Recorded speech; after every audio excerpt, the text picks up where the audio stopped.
Okay. Baruch Hashem is right.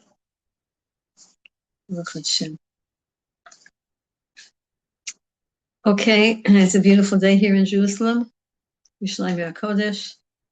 It's a nice warm summer day, beautiful, perfect. In the morning it's chilly a little bit, and then in the middle of the day it's beautiful, and then towards the end of the day it's a little chilly again. It's Thursday. Everyone's head is in Shabbos already. So, and it's been quiet. Hashem is saving us every second. You know, well, I just told you that I was shopping and I had a whole bunch of bags, and my friend who was driving me was in a big hurry, so I unloaded my packages, and then I tried to step over them, and Hashem saved my life. Mamish saved me, which was it was uncautious on my part, because I was in a hurry to get my friend to let her leave. She had a car, and so she had to go where she has to go, and I tried to go quickly, and Hashem saw that my kavanah was good, even though we can never understand why God does things. But whatever it is, He saved me, He saved me, He saved me. And I'm thinking, just this morning I was thinking, Hashem saves us every second here in Israel. It's a miracle that every single day they don't blow us to smithereens. It's a miracle that every single day we're still Jewish people alive in planet Earth and still keeping the Torah. And my biggest concern was like shopping for Shabbos. Hashem is arranging the world and rearranging and saving us every second. Every second He's saving us. And every once in a while He shows us that He's saving us by almost, not saving us, almost letting us trip. And then He says, yeah, I caught you, see? And then that's what Hashem, everything works out. All right, where is everybody? Is something going on in England that we have a vacation from learning? How come everybody's, I see we have Golda. Golda, is that you from the north? Golda from the north? In England, Rebbetzin, Silver, in England, we've got like 30 odd degrees of heat, so people can't cope. Really? Yeah, it's like there's a whole, it's like probably 35 degrees today. So it's like, so I don't know if people are struggling, So you guys have air conditioning in your houses? No. Carpets, Really? curtains, and like no air conditioning. So everyone's really struggling, Wow. What Yeah, so about, maybe that's why, because people are finding it really hard. wow. Also, Rebbetzin, they've cancelled school. School's been taught from home. And a lot of people, are trying to cope with that. Wow. Yeah, that's true. That's true. That's probably another reason. Yeah. Wow, that's so interesting. You're having a heat wave.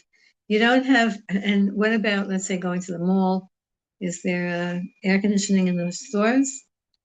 The people go out, they probably can't get there. It's too hot to get there. I just went to Tesco, and all their chillers were off. Obviously they couldn't cope with the heat. So I'd been for some things in the big store there, and obviously there was nothing there. They're all empty. And one of the workers said it's because their chillers couldn't cope with the heat. What's a chiller? Like a fridge. The chiller that makes the fridge and the freezers work.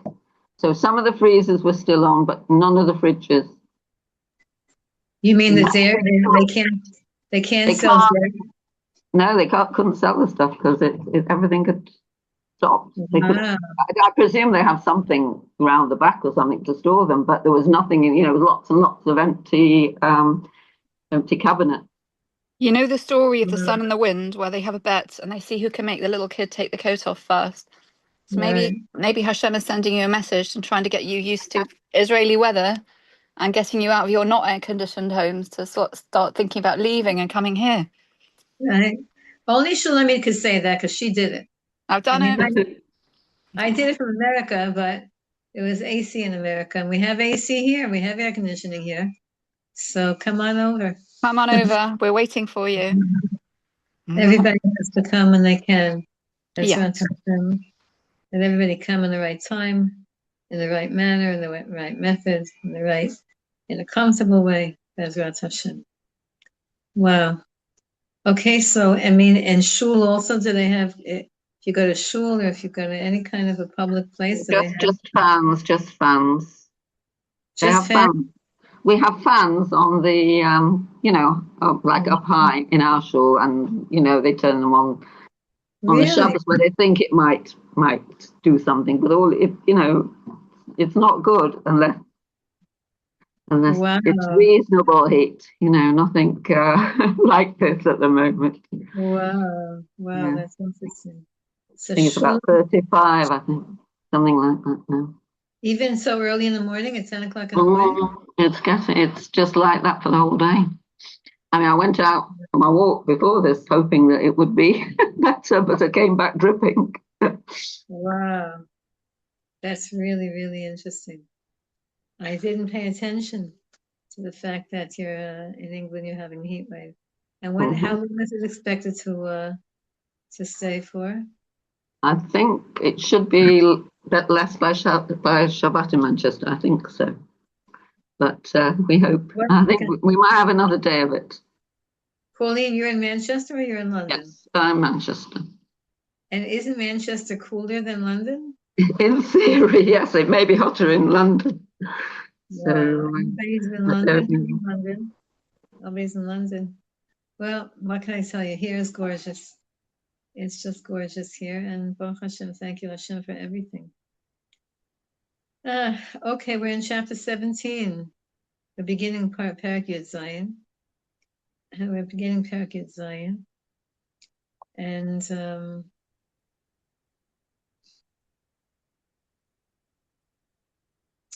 Yud Zayin is very famous. 17 is very famous gematria of the word Tov. Tov means good. Now remember, we learned that King David, when he wrote Tehillim, he wrote it, and took him 52 years to write the whole book. Because he began at age 18 and he finished at age 70. But when he presented the whole book of Tehillim to the Jewish people, he rearranged the chapters so that we don't know. I mean, we don't know which chapter was the first, which is the second, etc. But we do know that there is some significance to the order that he actually handed it over in. So this is a parak of Tov. Tov is a parak of goodness.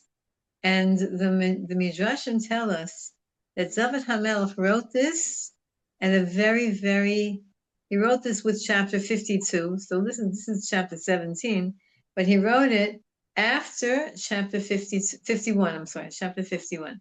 Chapter 51, Nun Aleph, is the parak, the chapter that King David said after he did teshuvah from the mistake that he made by marrying Bathsheba and by having her first husband, killed in the battlefield, and then he married her, and then there was nothing actually legally wrong with any of the things that he did, but there was something on a certain level.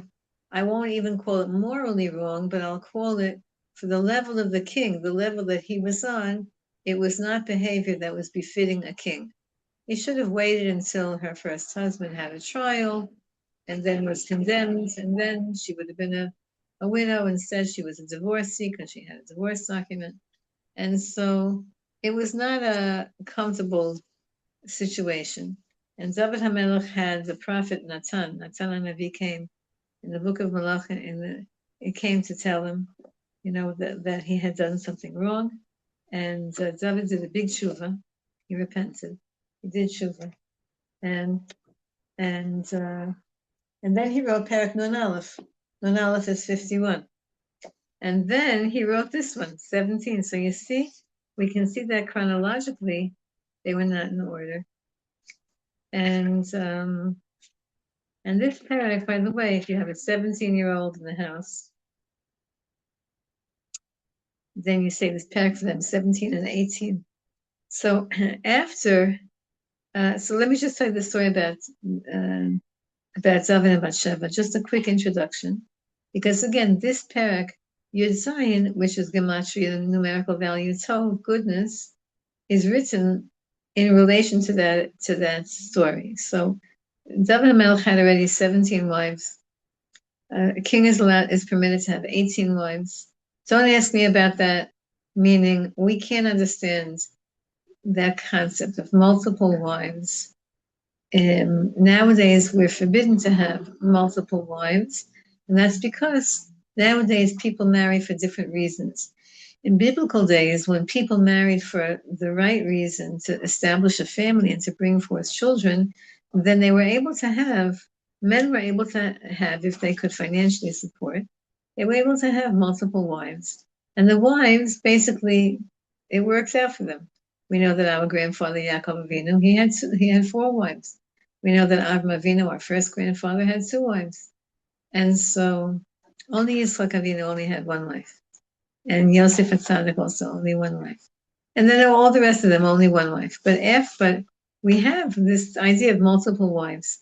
And we see that even Rochel and Leah and Sarah Yimenu, they were the ones who brought more wives to their husband because they wanted to bring forth more children. So David HaMelech had 17 wives, and he knew with Ruach HaKodesh, he knew with the power of prophecy, that none of them were his true soulmate on the highest level, and that none of his children, of which he had many, many children at that point, none of them were the heir to the throne. None of them was Mashiach ben David. David HaMelech was David, right? And Mashiach ben David. He knew that none of them were. And then he saw Bathsheba. Now, Bathsheba was young. And she was already married to her first husband, whose name was Uriah. Now, Uriah was an older man, and her father, some say her grandfather, of that age, married her to him because he was a general in David HaMelech's army, and he was a very famous man. He was a very powerful man. But Chazal tell us that that marriage was never consummated, and Bathsheba knew that that wasn't her true soulmate, is Uriah, and David knew that he didn't have a soulmate. He wasn't married to his soulmate yet. Now, Bathsheba, interestingly enough, the Midrashim tell us that she had a feeling that she was David's soulmate, but she did not know what to do with that feeling because here she was married to Uriah. So it was a big mess. It was a big complication. This is exactly how David HaMelech's life always was, with all these kinds of complications. And the reason that happened is because Hashem had to bring down the souls of Mashiach and Mashiach ben David in a way that would satisfy judgment.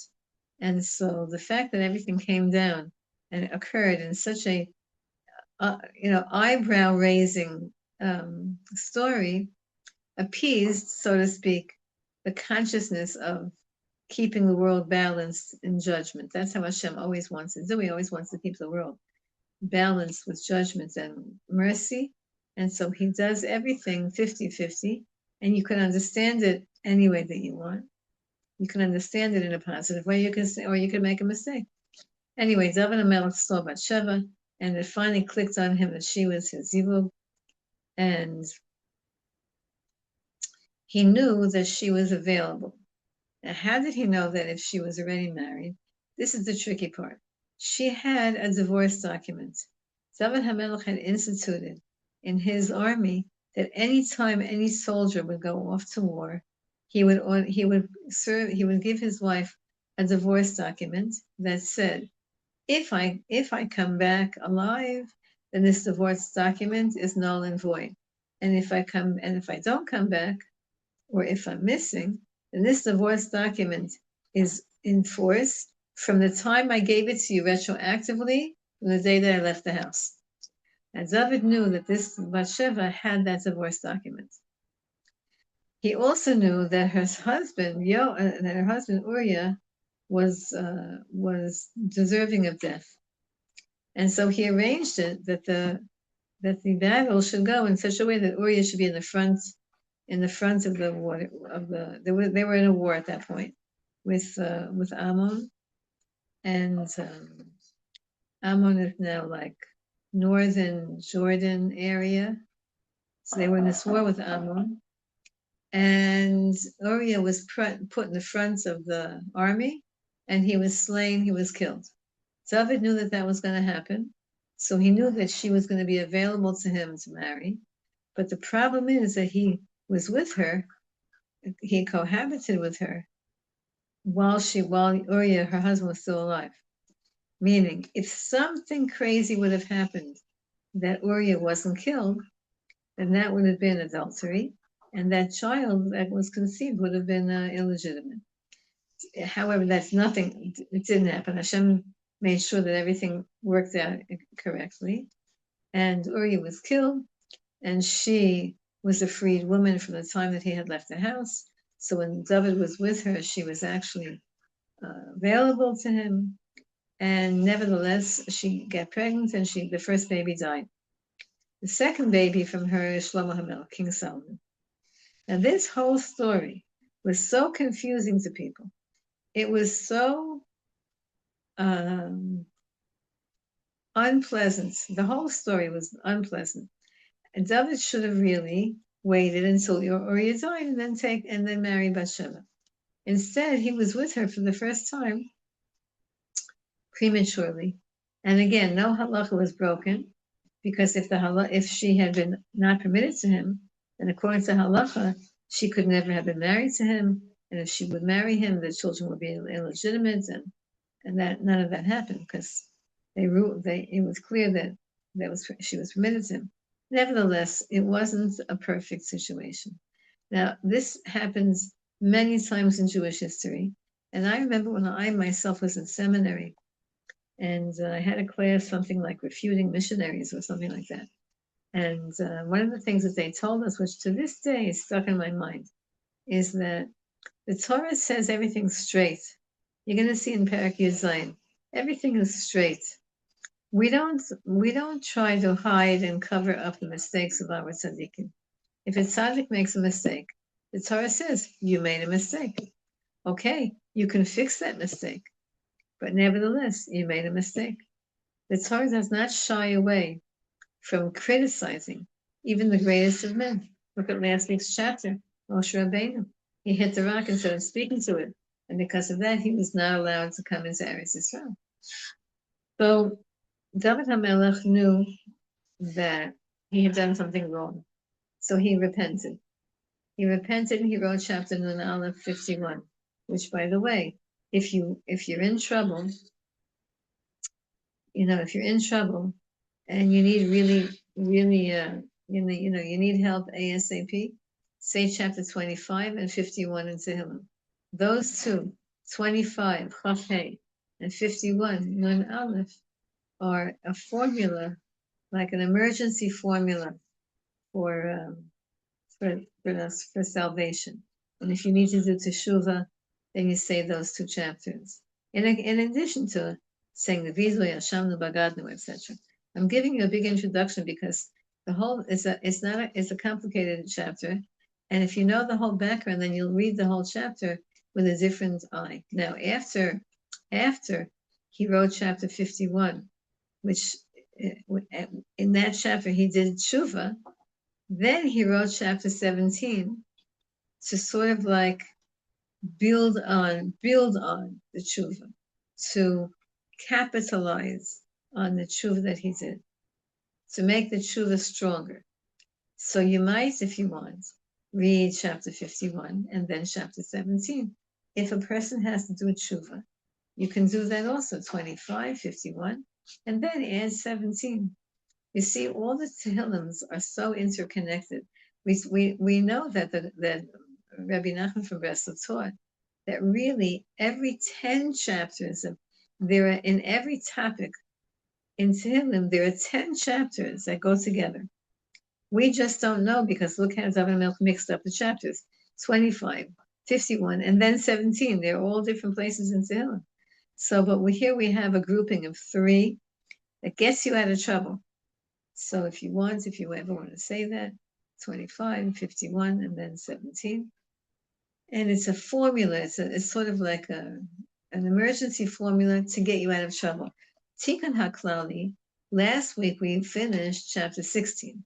And chapter 16 is the first chapter in Tikkun HaKlali. Tet Zayin, Perek Tet Zayin is the first perek in Tikkun HaKlali. Rabbi Nachman said he figured out one grouping of 10. There are clearly many groupings of 10, but he figured out one. And that tikkun haklali is a cleansing. A cleansing is a general formula to cleanse you in general. And these three that I just mentioned to you is if you're in trouble. For example, when people have to go to court, so the tzaddikim say chapter 20, what I just said, you 25 and 51. And now we're adding 15, okay? Now, it's interesting because chapter 17, I'm sorry, 17, not 15. It's interesting because the commentaries talk about that when David HaMelech did all of this, he was still in the middle of a big war. And the commentaries say that had Hashem chosen, listen to this, had Hashem, and David knew this, had Hashem chosen to judge King David, we're going to see a pasuk in this paragraph. David HaMelech asks not to be judged, but or that only to be judged by Hashem. But had Hashem judged King David harshly, then the war he would have lost the war, and all the surrounding nations would have invaded Israel.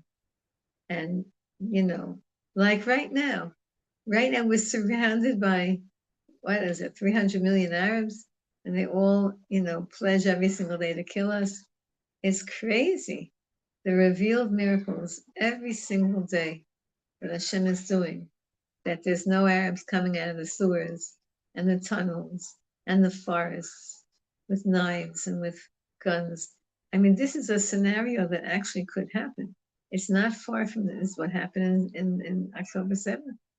So it's not a scenario that's impossible to happen, and yet Hashem doesn't let it happen. You know that last week, President of America, Trump, said if not for him, Israel would have been blown to smithereens because Iran was on the way to, creating a nuclear bomb, and we are their first target. And they don't care if there's going to be nuclear fallout in the whole Middle East. They don't care. They just want to kill us. And Trump said, if not for America, not for his decision to go in and start that war with Iran, and then Israel wouldn't be here now. If not for him. So everyone who heard that statement said, "Oh, you got it all wrong, Mr. Trump, President Trump. If not for Israel, America wouldn't be here." The Torah says, those who bless you are blessed.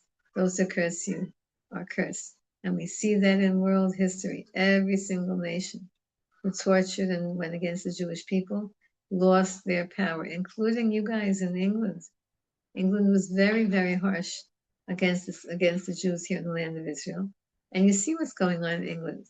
Every year, what you have, three mayors or three prime ministers, 3 mayors of London, 3 prime ministers, I forgot what they said, they were Muslim.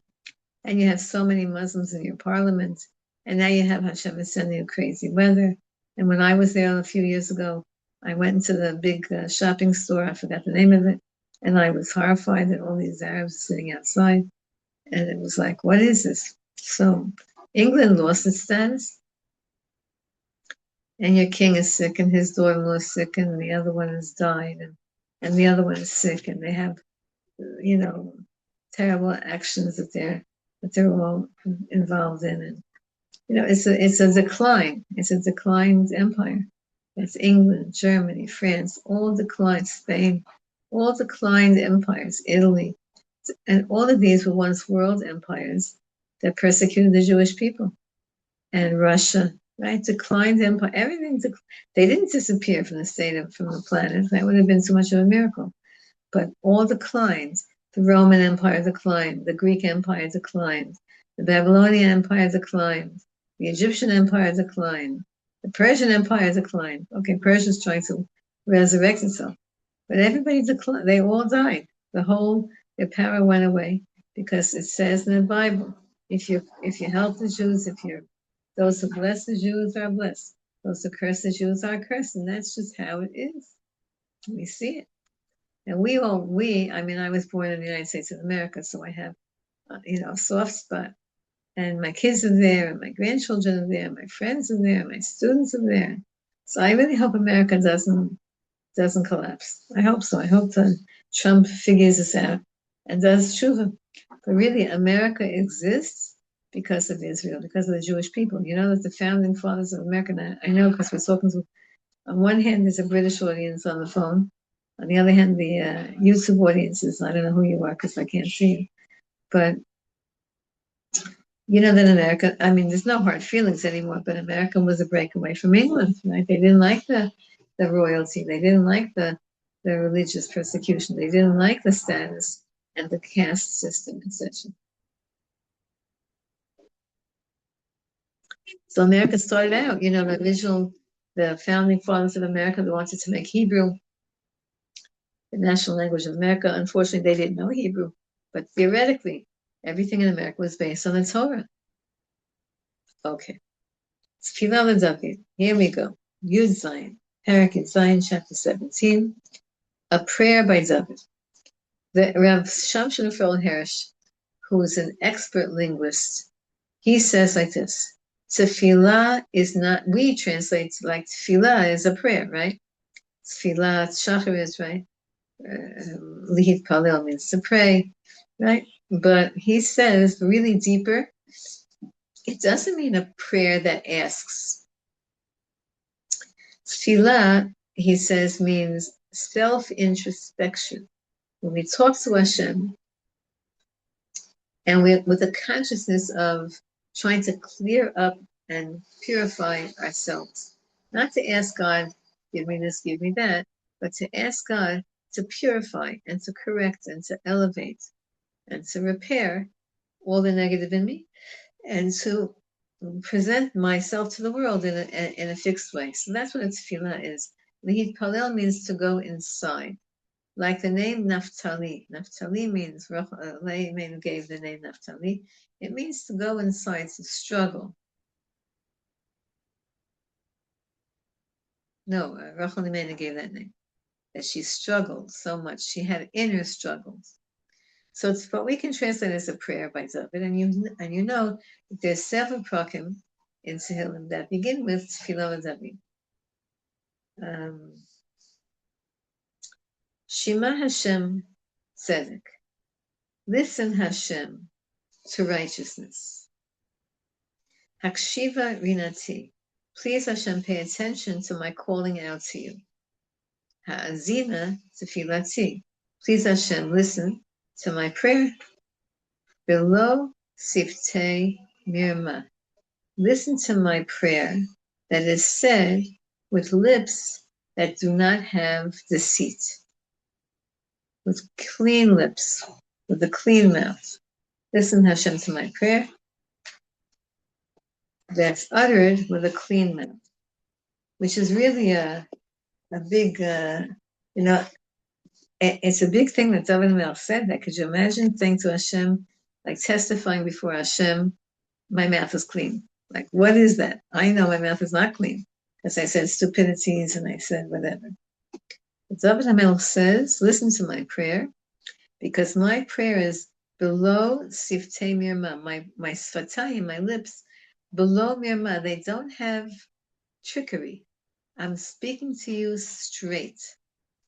So listen to me, Hashem. I'm saying to you straight. Could you imagine when we say, now we're allowed to say this pasuk in Tehillim, even though our sfatayim, our lips are messed up, meaning we said the wrong things, we did the wrong things, we didn't say what we were supposed to say. We can't say our lips are clean and pure, but we are allowed to read the pasuk of Tehillim when David HaMelech says that, and we can hope that our mouth should be elevated. We can hope that our mouth should stop lashon hara and should stop, flattery and all the things that the power of speech that we do. That's really not straight. That's really not straight. And look at this. The word tefillah is mentioned twice in this pasuk. It's not an accident. According to Rav Yitzchak Ginsburg, who's a great Mikubal, and he's a very amazing teacher. Rav Yitzchak Ginsburg is a Chabadi, but he's also he learns everything. Chabad, they should all be blessed. There's so much to learn within this form of Chabad that they don't really have too much time to learn any other Chassidus. But Rabbi Yitzchak Ginsburg opened up to a different nahalach, a different derech. And he quotes Rabbi Nachman, and quotes a lot of different chassid. He quotes other things other than Chabad. But he's a Chabad, he lives in Kfar Chabad, he's a Chabad Mekubal, and he has a wonderful learning organization called inner.org, INNER.org. So you can go on them. They were one of the first ones to have such a developed website. It's an excellent website. And you can get their weekly and their daily and their whatever. So Rabbi Yitzchak Ginsburg said that the 10 words of song in Tehillim, of which tefillah is one of them, he says tefillah is the sphere of Malchus. It's the energy of something called Malchus or Malchut. And what is that? We're not Kabbalists, we're just regular good Jews. But we learn a little bit of Kabbalah because that's how the world is nowadays. And it's available to us. And the Baal Shem Tov, and then his students, the Alter Rebbe, and all of his students made the Kabbalah accessible to the masses. So there are 10 sfirot, 10 10 creations. Hashem created these 10 things. And through each of these 10 things, Hashem sends down his divine light, and they filter through each of these 10 sfirot, these 10 luminaries, let's say. We'll call it, there's no way to explain what a sfira is in one word. It represents an energy that Hashem created, and through that energy, or through that filter, or through that being, through that creation, Hashem shines towards us. And we have within us also the 10 sfirot on a human level, right? Because everything that Hashem created in the world, he created cosmically, and he created also inside of each human being. And so the sphere of Malchus is considered like the lowest of the spheres. It means it's an energy that actually has no energy of its own. It's a creation. It's a concept called receptivity. One of the ways of explaining the word Malchut is it's the concept of receptivity that receives and then processes and gives back even more than it received. For example, the most classic example of what Malchut means is a woman.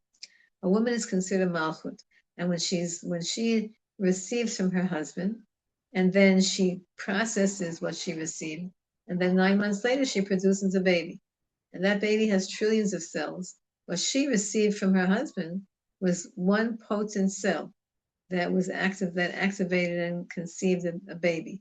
Then the cells split in half and then half, and then right, and created a child. So that concept of receiving and then processing and then giving forth and giving back from what you receive, that to the king, back to God, that's called Malchus.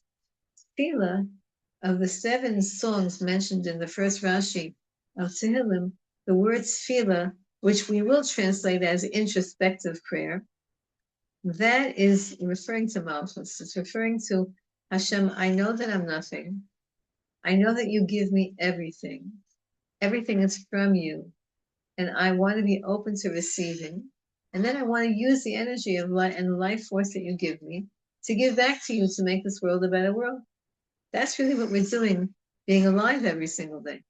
Every single day Hashem enlivens us. He gives us back life. And then he says, okay, what are you going to do with today? This is going to sound a little bit whatever. I don't mean to sound tough or anything. I'm not. But how are we going to use this day to make Mashiach come closer? What did we do today to make Mashiach come closer? And it doesn't have to be big climbing Mount Everest type of deeds. It could be, I'm going to say a bracha. My bracha, before I eat, I'm going to say them out loud with intention. I'm going to say shacharis with intention. I'm going to be a good neighbor. I'm going to be a good mom, a good grandmother, a good sister, a good friend.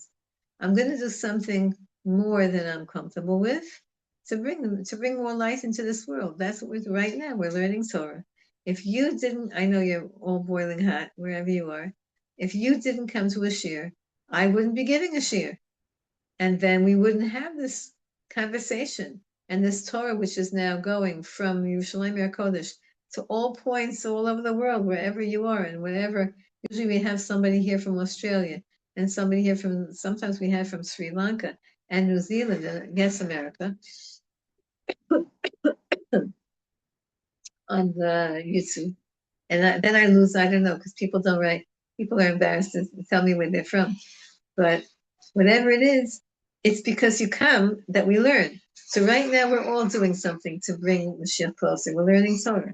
Not just that, but we're also sharing this. Not just that, but we're going to say this Perek of Tehillim.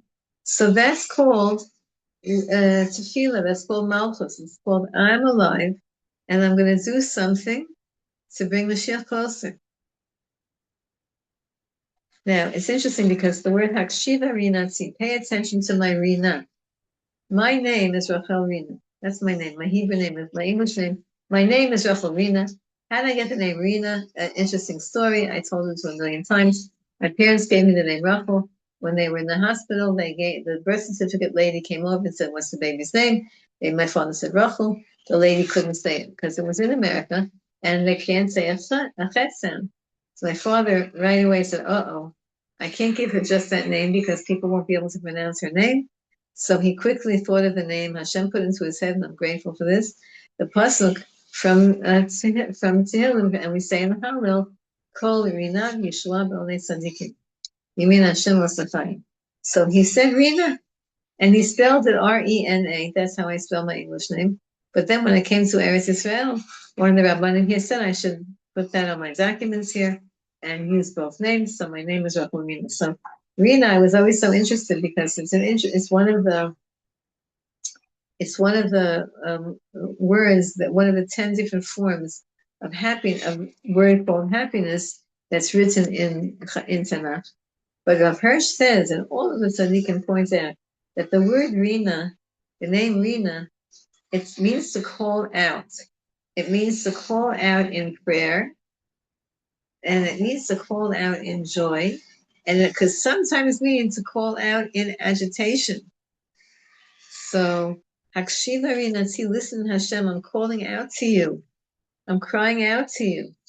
Hazina Tfilatzi, pay attention to my prayer, because I'm saying it below Siftem Yirmah. Now, if we're not saying it, if our mouth isn't so pure, but we can say this with a hope.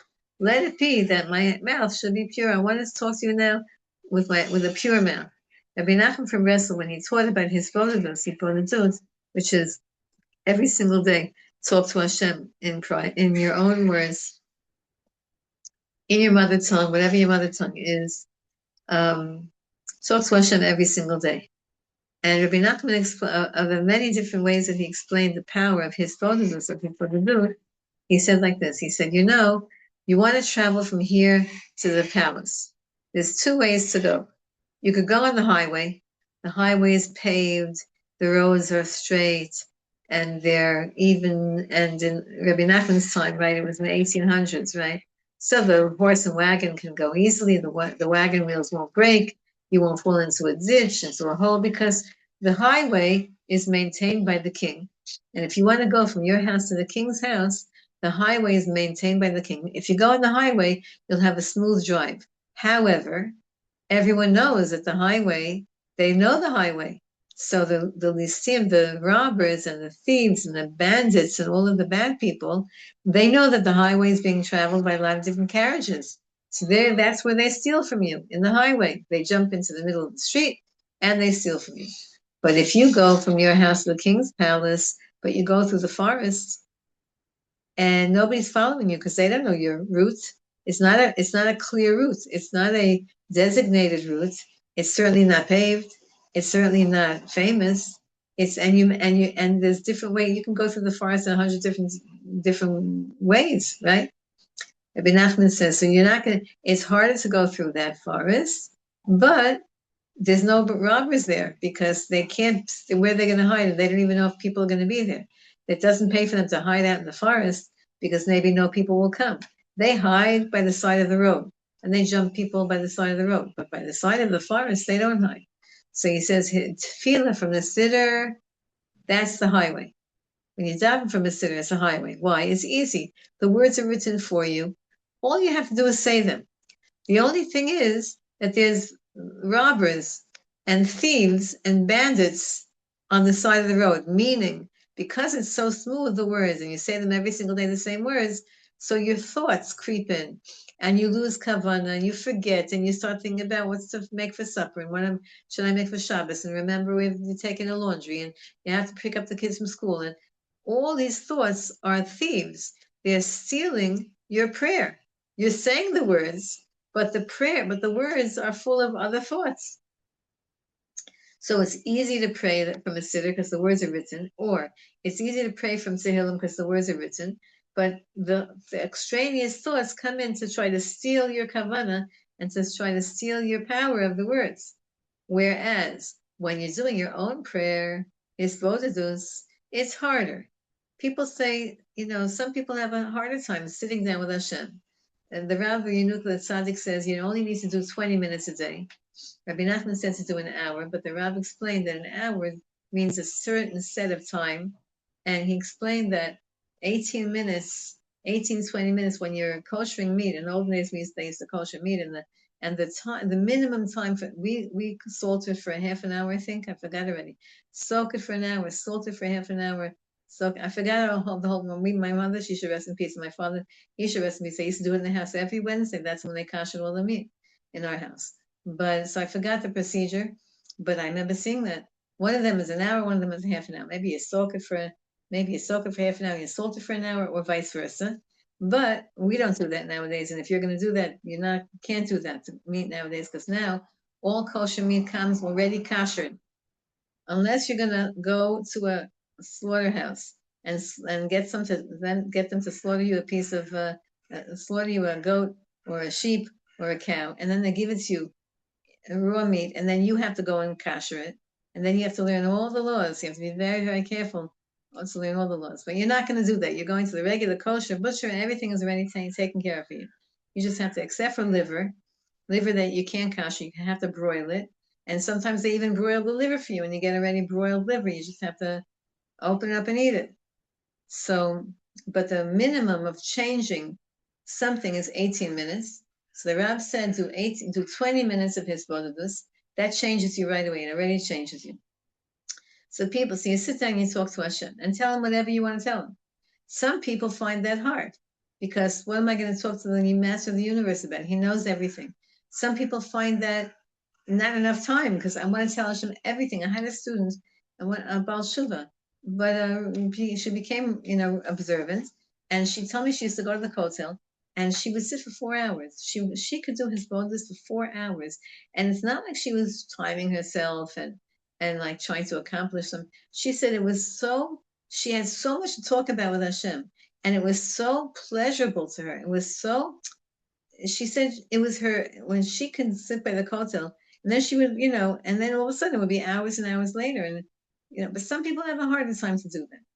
But so you might have a harder time because it's like being in the forest. You have to make your own path. You have to make up your own words. You have to talk about the topics that you want to talk about. But there's no extraneous thoughts because you're so busy paying attention to what you're saying to God because you're making it up as you go. So you don't have time to think extraneous thoughts of what to make for supper and what so-and-so said and what so-and-so didn't say and all the things that you had on your list today to do and you didn't do yet. You don't have time to do that because your mind is engaged in this conversation, right? Like I have a lot of air in my birth chart. Those of you who don't, there's 4 elements and a person has a majority element and a minority element. I have a lot of air. And because of that, my mind wanders oftentimes, especially I can think a million thoughts at the same time. And I never knew that I did that until I paid attention to that. And I'm thinking, wow. So right now, as I'm speaking to you, I'm not thinking of the thoughts, but probably I could, if I tried hard enough, I could be giving a share at the same time thinking something else, or looking out the window and observing something at the same time as speaking. But the idea of when you speak to God in your own language, then that speech is you're making it up. Now, this is David HaMelech's Hisbodedus. It's unbelievable. David HaMelech, okay, he was a prophet. He had Ruach HaKodesh. He was the Mashiach soul.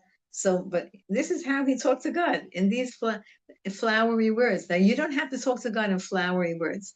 You don't have to talk to God in fancy words. You talk to God simple, plain. Sometimes I apologize to Hashem that I speak to him in English, because English is my mother tongue, sadly. I was born in America. I mean, I'm glad I was born, and I'm glad I was born religious and, Jewish, but my first tongue is English. So when I do hisbodedus, Rabbi Nachman said to do it in your mother tongue. And my mother tongue is English, and it's easier for me. Then I don't have to start thinking about words. They just come out easier. So sometimes I apologize to Hashem. I'm sorry I'm speaking to you in English. I know you understand English. I know you created English, but I wish I was fluent enough, and I am fluent, Baruch Hashem, in Hebrew. Just, it's a different type of a speech. That's what David HaMelech is saying here. Now, so that's okay, Shalom. Go Gesundheit. Good Shabbos.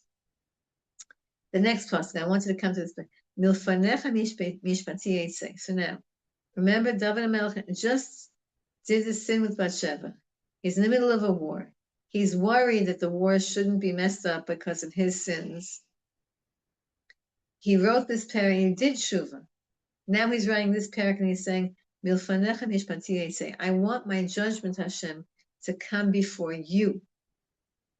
Now, the simple pshat, if you read the English translations or any of the commentaries, the word yetzei means to be dismissed. I am asking you, Hashem, to dismiss my case. It should go away. Throw it away. A judge can do that. A judge can throw out a case and say, there's not enough evidence, it's not a crime, whatever. Judges can do things like that. But here in Hasidus, we're taught something else. In Hasidus, we're taught there are many different courts in heaven. And this is going to sound a little bit weird, perhaps, because, here we are on planet Earth, and we don't really understand what means, the next level of existence. The world of heaven, the world of the angels. We don't understand what that means. And we're not supposed to think about it on our level. But Chazal tell us, and Rabbi Nachman talks about this a lot, that there are different batei dinim. There are different courts, heavenly courts, that judge us. So, for example, if God forbid let's say positive. Let's say you do a big mitzvah. And in Shemayim, there's a heavenly court that's giving you a credit. They quickly open up your ledger, and they write that mitzvah in and give you a credit. And they're proud of you. Now, of course, God is overseeing all of this, but there are heavenly courts and different levels of heavenly courts. And if God forbid we do something wrong, then the heavenly court comes and opens up immediately and responds to what we did wrong and passes a judgment on us. Now, these heavenly courts, God is supervising the whole thing. But they are lower level angels that are operating in these heavenly courts. How that works exactly, I don't think that it's our obligation to imagine this or to get involved with this. But David HaMelech said like this. He said, that there are different courts and different tzaddikim, by the way. That the tzaddikim, the souls of tzaddikim, are also the judges on these heavenly courts. And there's many stories about that in Hasidic literature, about different tzaddikim who was like the tzaddik that you're related to, or that you're connected to, or that you follow. He gets to be your judge in Shemayim, and pulls for you. Rabbi Nachman himself said, if you have to go, we hope Mashiach comes, and Ubala Mavet, we don't have any more death. We hope the Mashiach comes already now, while we're still alive, and death will be suspended. We won't die anymore. We'll just have like a quick falling asleep, and then our body stops for a few seconds, and then whatever happens, and then we come right instantaneously back to the body, back to our life again. But Rabbi Nachman said in the olden days, when people were actually dying, he said, when you come to Shemayim, when your soul comes to heaven, call for me, and I will intercede for you.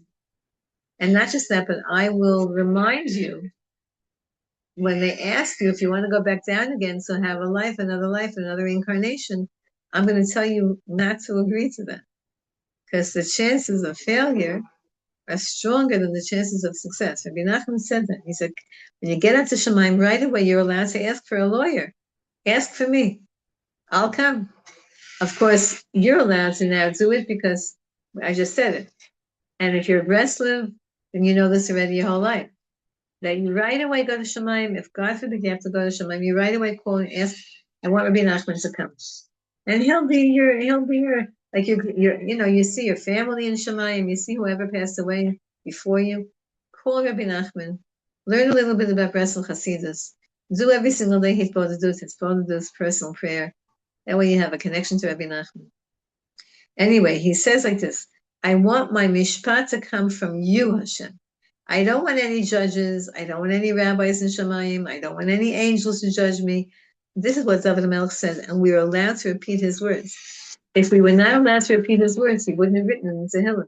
Milfanecha mishpati, say, please Hashem, let my judgment be only before you. Why? Because only you know me. It's true that other judges can judge me according to Allah, and they'll ask, the neshama, they'll ask them. It's like a regular court in heaven, just like what you have in heaven. You have on earth, just like what you have on earth, you have in heaven. Except that on earth, the courts are corrupt. And you can lie, and you can blackmail, and you can steal, and you can... In heaven, you can't do any of that stuff. Everything is yashar, everything is straight. Nevertheless, there's no one that understands you more than God. Even your biggest tzaddik. Only Hashem. So David HaMelech is saying, I want my judgment to come only from you, Hashem. I don't want anybody else to judge me because you know my kavanah. You know my intentions. You know my intentions were good, and I didn't mean to sin. And I don't want to make a chil Hashem, God forbid. And you know that my soul had to go through all these kinds of things to bring down the souls of Mashiach. You know that, Hashem. Nobody else knows it. The angels don't know it. The other side doesn't know it. Because if they knew what you did, how you made these crazy stories to bring down my soul, they would not have allowed they would have protested. And they would have said, it's not balanced. You have to balance the side of judgment with the side of mercy.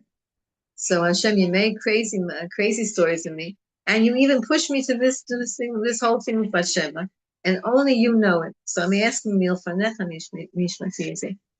you should my judgment come, and your eyes should see that I'm yashar, that I'm straight. Let your eyes see my uprightness, my straightness, because only you, Hashem, understands really who I am. And we're allowed to say that. Whenever, listen, we're just human. And we're trying our best to try our best, right?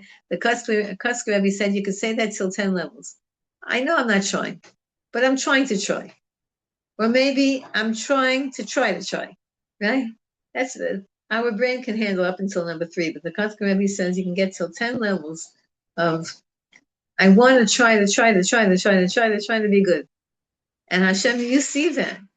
But we're trying, we're sort of trying to try, right? Our best.